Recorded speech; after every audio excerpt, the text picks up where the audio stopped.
India-Pakistan was taken to the UN in 1948. The Israel-Palestine question was taken to the UN in, I think, 1947 or 1948 as well. I mean, both were taken in either 47 or 48. So almost 80 years later, we've not had any resolution. The International Criminal Court only punishes third world countries who most people couldn't even spot on a world map. You're watching The Gist on Stat News Global. I'm Ramananda Sengupta.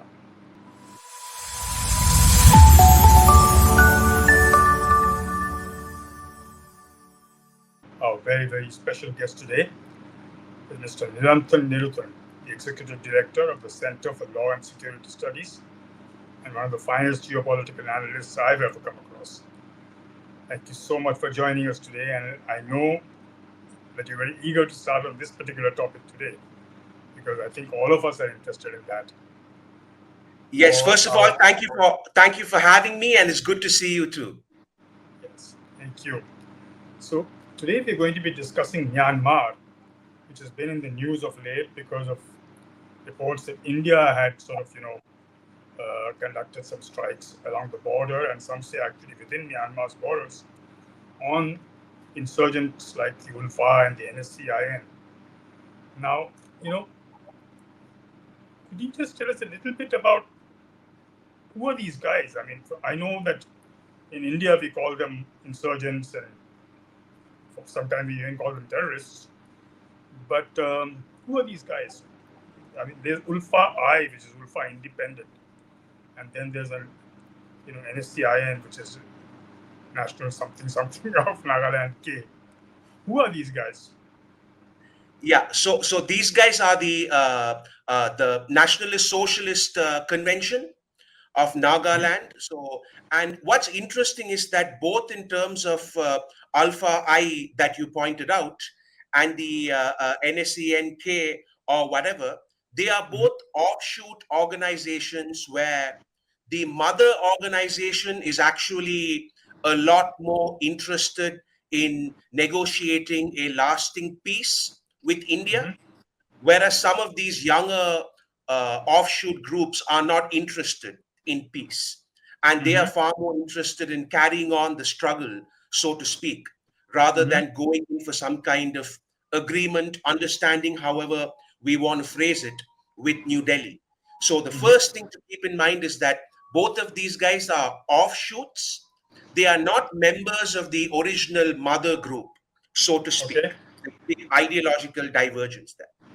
Now, the second interesting point for us to note here is that from what they themselves have said, from the joint camp or whatever that's been hit, this was an operation allegedly involving over 150 drones or something like that, right? So this was a synchronized attack by some suspicious adversary who had the resources and the coordination to pull off something like that. And you must, of course, remember that the Indian government's position and the state of Assam's position is that they had nothing to do with this. So right now, obviously, it's all speculation, but it was clearly a very competent adversary who pulled this off. And if we were to go with the hypothetical that, let's say, India did in fact do it, let's go with that hypothetical for just a moment. This would also be one of those cases where it is strategically beneficial for a nation to not play that card. So, instance, if you look at some of the previous cross-border strikes into Myanmar and all that, because they were specific retaliations against insurgent massacres on Indian soldiers and all that, there was some kind of value in making that a part of the strategic narrative. Whereas something like this, which is an ongoing conflict, so to speak. So even about a month ago, there were reports that there were border clashes between the Indian army and some of these insurgent groups and all that. So if, and once again, there's a big if India was responsible for this, it would not be strategically advisable for India to gain any publicity out of it, so to speak. So there's a strategic silence perhaps at play here. And the final observation about these guys in general is there's also a huge question about how much public support these offshoot organizations have. Because obviously, the original Alpha was created in 1979, the original Socialist Convention was created in 1980. These are organizations that, regardless of what we think of them, have put in a lot of miles on the clock, so to speak. Whereas these offshoot organizations perhaps might not enjoy that same level of recognition or credibility with the local population there, which makes them easier targets as well. So that which brings me to the question that, if they are operating out of Myanmar territory, does that mean the Myanmar government is complicit in giving them sort of that kind of shelter, or does that mean that it's just some badlands where they operate with impunity? I mean, look, the problem is the Myanmari government is unable to even stop the rebels after their own throats.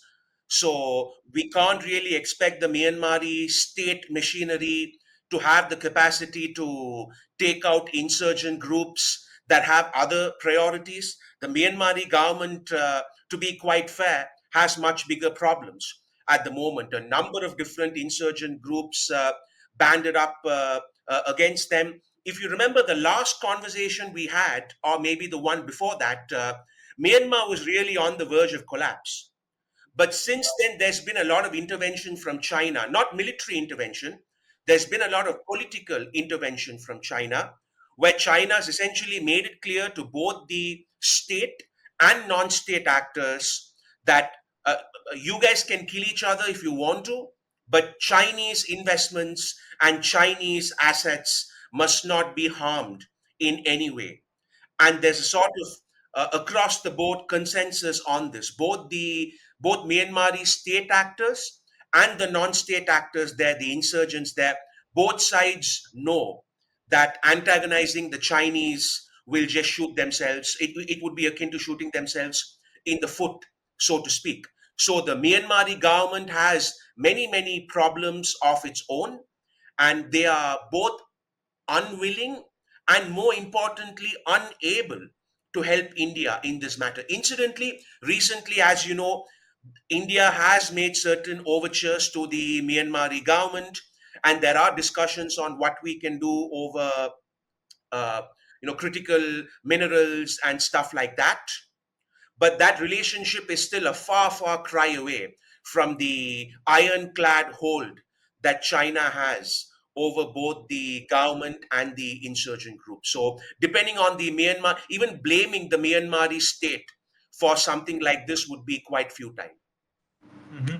You mentioned China, but of late, somebody else was telling me that the Russians were also trying to make a play in that country. Yeah, see, the thing is, both Russia and the United States are external factors heavily interested in Myanmar over the last few years, because it's only been over the last few years that the whole critical minerals, rare earth minerals conversation is now a very popular topic, right? 10 years ago, we weren't really having these discussions. But what's happened is that because China has a neo monopoly of rare earths and all that, it's kind of become one of those things where everybody knows that Myanmar is a gold mine in this sense. Not that there's actual gold there, but there's a lot of rare earths there. So there's one classification called heavy rare earths, and Myanmar right now has something like 50% of the known mines for these rare earths, right? Globally. Of course, new mines might open up in the future, which would then reduce Myanmar's share. But right now, Myanmar is about 50%, if I'm not mistaken, of the heavy rare earth category. And China is holding the world hostage almost using Myanmar. Because if you've noticed, even during the last round of tariff back and forth with the US, Even the United States had to take a step back and pause when China threatened to weaponize the rare earth industry against Western consumers, right? And incidentally, since you brought up Russia, Russia is the second highest importer of rare earth minerals to Europe, even after the sanctions. The Europeans have discovered that they can't rely on China, that China has too much power over this critical industry. And what Russia does is Russia sells it to a few of these other minor countries in the Central Asian region, and the West then buys from them. So, yes, and I mean, just think about it, right? Everything from Lockheed Martin's F 35 to Elon Musk's electronic vehicles, to Steve Jobs' smartphones, to, I don't know, Greta Thunberg's wind turbines, regardless of where you are on the political spectrum, rare earths are a very fundamental, critical part of that manufacturing process. And the West has essentially, over the last 30 years, allowed China to build up a monopoly because of their own hypocrisies. And now, China, the United States, Russia, everybody now realizes the strategic importance of Myanmar as a rare earth source, so to speak. And right now, China is using one of their local actors. So there's a province called the Wa province, which is backed by China and almost an independent state for all practical purposes. They have their own army and their own administration and all that. The Myanmari government recognizes it as a self governing area. And right now, the Chinese are using the Wa army to now operate through many parts of Myanmar looking for rare earth mines so that they can looking for areas where they can set up rare earth mines so that they can then set it up and ramp up production even more. And if I'm not mistaken, about a month or two ago, the Chinese government also passed a law making it legal for Chinese mercenaries, private security firms, to operate in Myanmar as well. So China has been very active on this energy front there. But let's take a step back since we started with India. I think India's interest would go beyond just rare earths as far as Myanmar is concerned. Yes, yes, yes. Could you just list some of those things out from the way you see it? Sure, sure. So the first is the bilateral India Myanmar question as well, right? Now, regardless of what one might think about Myanmar, uh, or if we were to use the word Burma, it is a civilizational power. It might not be a civilizational power with any kind of economic or political might at the moment, but if we were to turn the clock back 200 or 300 years, as you know, entities like Bangladesh and Pakistan and all that would not even figure into those calculations. There would be Afghanistan, there would be India, there would be where I'm from, Sri Lanka, there would be what we call Burma, blah, blah, blah. So, historically, civilizationally, there's just something about the big picture there which makes it a part of the vested regional interest. The second, as we just discussed, is that there are many, many insurgent groups who have operated from Myanmar for many, many decades. I mean, from the 70s and the 80s onwards. So there's that essential security threat that comes from them as well. Because Myanmar, as you know, has always suffered from very weak governance, particularly in the border areas, and that's always been a big threat to New Delhi's regional calculations. And New Delhi's allies also very frequently get affected by it. I mean, look at Sheikh Hasina, right? One of the main sources of political opposition was Sheikh Hasina's refusal to play ball with some of these insurgent groups. And Sheikh Hasina was very actively dismantling many of these anti-India insurgent groups that was trying to use Bangladesh as a safe haven. I mean, Bhutan has acted against the Alpha groups before. So, Alpha itself is a group that has clashed with many different governments in the region. And India, being the big regional power, so to speak, has to pay attention to that. And also, I mean, let's face it, if we were to look at the larger chessboard, just as how the Strait of Malacca is a major choke point for India to exert some kind of leverage against China, the more influence India has in Myanmar also gives New Delhi a certain level of leverage, because, as you know, Myanmar is very critical for the Chinese to reach the Indian Ocean.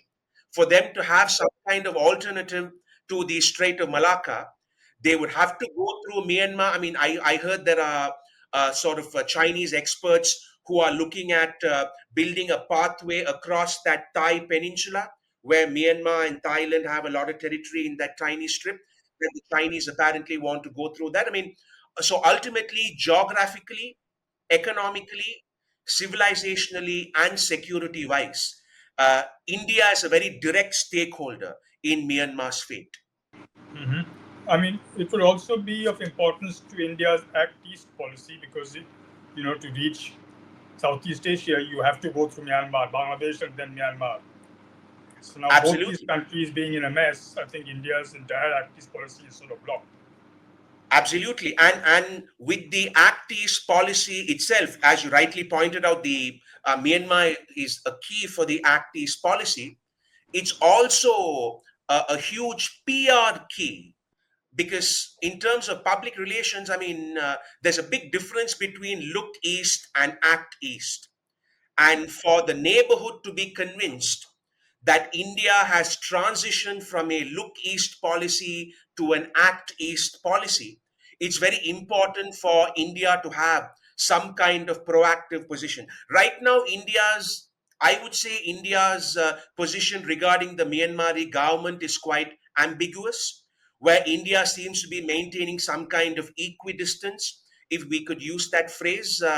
And the Indians have not actively taken a side, so to speak. But as this boils over more and more, my assessment is that New Delhi will have to pick a side at some point of time. Mhm. One of the Indian security experts who was on our show recently said that locally in Myanmar, domestically, there is a possibility that they'll try and divide it into a sphere of sort of Indian and Chinese influence. Is that a possibility?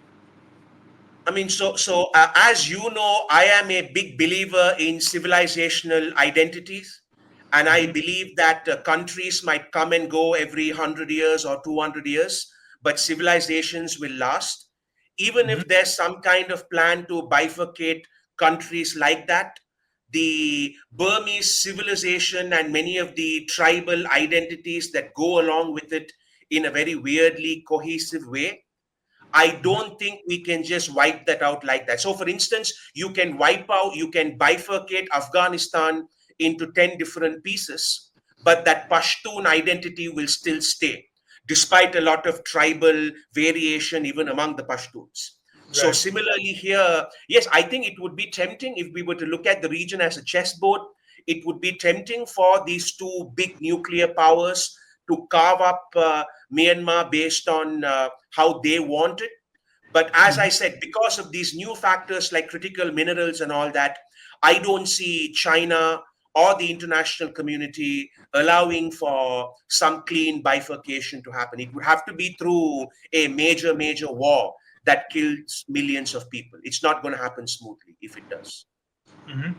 But how much influence does, let's say, the United States wield in Myanmar? See, there's a lot of conspiracy theories. I've not seen any hard evidence, but you would be surprised by the number of conspiracy theories that the US wants to deploy troops, private mercenaries into Myanmar territory to help the rebels. There are conspiracy theories that one of the reasons the United States orchestrated Sheikh Hasina's fall is because Sheikh Hasina refused to cooperate with Washington's attempts to ramp up some kind of proxy war against the Myanmari government. You have conspiracy theories that the US Navy wanted to implement a no fly zone over Vietnam, and that there would be US naval assets in the Bay of Bengal to ensure that and all that. But once again, as I said, I don't see any hard evidence for that. And I don't see the Indian Navy just allowing the American Navy to simply march into the Bay of Bengal like that and start implementing no-fly zones and all that without New Delhi's green light. We are far from the 1971 days where the U.S. Navy could just send an aircraft carrier to intimidate the region and all that. But as I said, because I look at this primarily as a resource battleground, one Mm-hmm. cannot dismiss the ambitions of the Americans either. So I wouldn't be surprised if they're looking at that very, very keenly, but they need to understand that both the rebels and the government receive Chinese patronage at this point. Simply coming in and helping the rebels overthrow the Myanmar government is not going to create a pro US government or anything like that. The Chinese are patronizing both sides there. So a proxy war per se will not help. So you're saying the Chinese are too well entrenched there. Absolutely too well entrenched with both sides. So, for instance, the Russians were very well entrenched in some senses in Syria, but they were Mm-hmm. well entrenched with one side. And therefore, when that regime collapsed, Russian interests in Syria simply collapsed. But that's Absolutely. not going to happen to China, where Mm-hmm. it's not just the regime receiving Chinese patronage; it's the rebels as well. Mm-hmm. But if you were to gaze into sort of your crystal ball, I mean, given all these conflicting interests at play in Myanmar, what is the actual domestic situation? You have a bunch of rebels who seem to be a ragtag bunch trying to overthrow the government. The government, in turn, is a military government which is not very popular with the people itself, hence the rebels. Do you see some kind of, understanding happening between them? I mean, well, as cynical as this might unfortunately sound, the only thing that I see in my crystal ball is blood. And I don't see any resolution right now because, once again, these are very tribal, civilizational identities and questions and promises at play here. And if I could just give you one example, just to maybe capture what's going on in Myanmar right now. Guess where most of the Myanmar refugees of war are? They are not in internationally protected refugee camps and all that. They're all camped out near Chinese pipelines and Chinese factories and Chinese assets because they know that neither the Myanmari army, the junta, or the rebel groups will attack those places. So, right now, the Chinese areas of construction, so to speak, these are the places where even the refugees are flocking because they know that these are the only places with peace and all that. Some provinces like the Wa province that I just mentioned, there's relative peace there. I mean, it's not like it's a prospering economy or whatever, but daily life is more or less uninterrupted in the Chinese controlled province. So there are some areas where there is normalcy, but in most of the country, unfortunately, things are very bad with no real end or resolution in sight other than through violence. What about other neighbors? I mean, India is one neighbor, Bangladesh is another. What about Thailand? That's another country which faces, spillover of refugees and stuff. Absolutely. And if we were to look at the ASEAN, Southeast Asian nations in general, Mm-hmm. they are also now in a very confused state of mind because some of them, like Thailand, do want ASEAN members to take a more proactive approach to this. Whereas there are other ASEAN members who feel that this is an internal matter for Myanmar and that there's no reason for them to Is get involved. I mean, what you're saying is they're scared of the Chinese. They They're don't want to scared be. of the Chinese, right? They're scared of the Chinese, and they are also scared of perhaps their own vulnerabilities being exposed because ASEAN is one of the few examples of regionalism still working in the world, while most of the other regional bodies have collapsed. The lack of any major conflict or the lack of any major nuclear power dictating the shots to the others has ensured that ASEAN has somehow managed to steer the course and stay vibrant and active in some form. And internal dissent like this would only expose the cracks when they don't really need to be exposed. But as you pointed out, the main reason is that China would not be too happy with such a move. You know, this is such a fascinating conversation that I didn't realize that we're almost running out of time. But let me just end with one last question. In your view, you know, as you said, let's assume that India, for the sake of it, that India was involved in these recent strikes. What are India's other options? I mean, so the other option would be something like a URI, where you have a publicly sort of narrativized surgical strike, and you sort of make a big public statement about that. So what? How does that help? I mean, what purpose would that serve? So in the current context, it would not help, which is why I'm sure they went for this strategic silence option instead. So many of the alternatives would require some kind of loud narrativized strategy, whereas this does not require any narrative.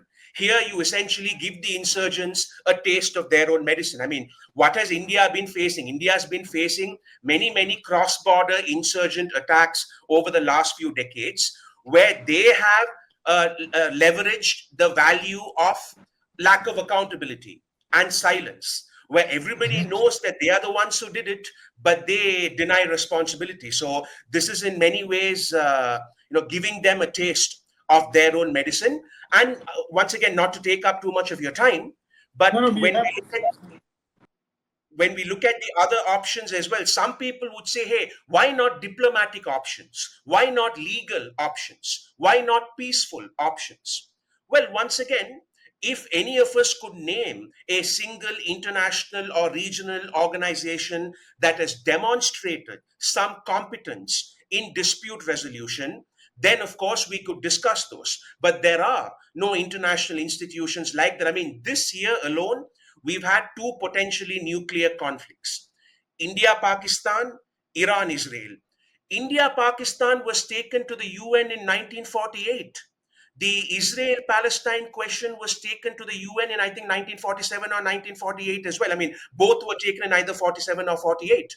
So almost 80 years later, we've not had any resolution. The International Criminal Court only punishes third world countries who most people couldn't even spot on a world map. So, unfortunately, the only option available to any practical state at the moment is unilateral action. Your two sub options between under that are a noisy, narrativized option where you broadcast it to your population, or something where you just get the job done and you deny responsibility. So, hypothetically, if India was responsible, it's the silent option that they've gone with, and it's clearly the better of the two options in today's, chessboard. You know, last question. What about this civilizational connect that we were talking about earlier? Clearly, there is a much larger sort of a soft power influence of Indian cultural values in Myanmar. Do you think it's too late for India to leverage that get some leverage in the country? No, I don't think it's too late. Once again, this might be because of my own worldview of placing a lot of emphasis on civilizational value, because I see that playing out in the world. I don't think it's ever too late. I mean, Cambodia, Vietnam, the entire Act East policy itself, I would like to see New Delhi leveraging more into the civilizational and cultural connect to make that materialize in some way. I mean, let's face it, no country can compete with China's paycheck. No country can compete with China's ability to throw money at another nation and buy a friendship or an alliance. The only way to combat that should be stuff that money cannot buy. And India has a very, very, practical solution here, where your civilizational and cultural connections. I mean, you could go to Cambodia, you could go to Vietnam, Thailand, Malaysia. They would know what the Ramayana is. They would know what Indonesia. Indonesia, right? There are certain things that you can tap into. It might seem like a daunting task, but once you start making grounds, you will find that it gets a lot more traction than you would think initially. Mhm. So what I'm hearing is that apart from the sort of the kinetic option that appears to have happened here, if India were to leverage its softer options, there might be some ability to push back, which other countries might not have that leverage. Is that correct? Exactly. Exactly. Other countries do not have the luxury of a big picture, long term strategy. India has the luxury of a big picture, long term strategy. Exactly. Mhm. That's good to hear. Maybe the powers that be. I just be listening to you in some ways because that makes a big difference. I'm afraid we've run out of time, but I look forward to having you again as always. It's always a delight talking to you, and thank you so very much. Thank you very much. Likewise, I always love having conversations with you. So thank you. That was Nirantan Nerutan, as I explained, one of the finest geopolitical minds that I have met, and trust me, I've met a whole lot of them in my career, talking to us about the situation in Myanmar with his own unique perspective, which talks about civilizational connect and the options for India in a region which has become a sort of a chessboard for a global, all the global players to get in. I do hope you enjoyed this particular edition of The Gist, and I look forward to seeing you again. This is Ramananda Sengupta.